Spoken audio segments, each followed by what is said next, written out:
I spent the last week farming Bitterblack Isle. It's the more challenging area of Dragon's Dogma where you can get the best gear and more specifically, the best rings.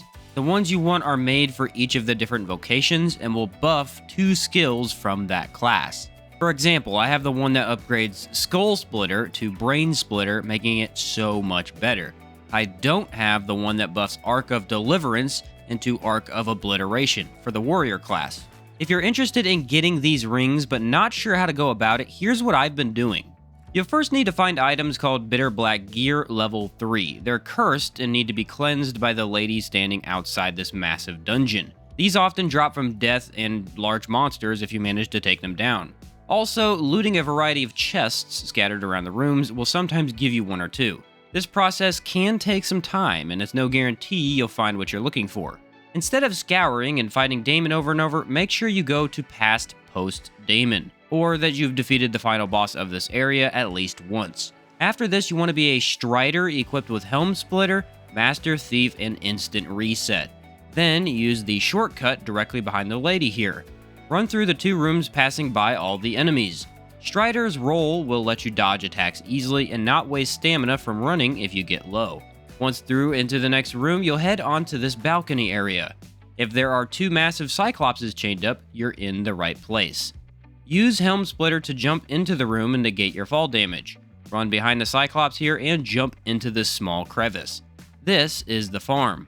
I've collected around 20 Bitterblack Gear level 3s from this chest. It has dropped 100% of the time, and you can earn some Rift Crystals from the chest next to it. Once you've looted both chests, be sure to save just in case. Now, go use the skill Master Thief on the 2 big Cyclopses. They have a small chance to drop level 3 gear as well, and can also grant novelty if you want those. As soon as you use this skill, it steals the loot without you having to fight them. Now, use a lift stone to take yourself back to the entrance where the lady is.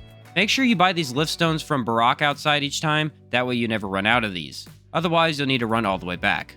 Now, what you want to do is teleport to Casardis, the starting town, and sleep 3 days. This resets the chest and allows you to run it all over again. I got over 10 of these gear level 3s in an hour of gaming. Sounds like a long time, but often these things don't drop, and this requires no fighting at all. You can use instant reset if you happen to get knocked down by an enemy, and with this process there's no need to fight all the way to Daimon, which can take a while. Of course, you still need to purify the gear at the lady to get the best rings, and it seems very confusing as to what they will give you. Make sure to take these steps if you're looking for specific rings. Change both your vocation and your pawn's vocation to the same thing. If, for example, you want the Brain Splitter ring, you want to both be Striders when you purify it. If you want an Arc of Obliteration ring, make sure that you're both Warriors. Never ever use the mixed vocations to do this, as they grant from a much larger pool of rings. In fact, the Dragon's Dogma wiki has an excellent list of which vocation you want to be for which ring. The mixed vocations are not even included on the list because they're a waste of time.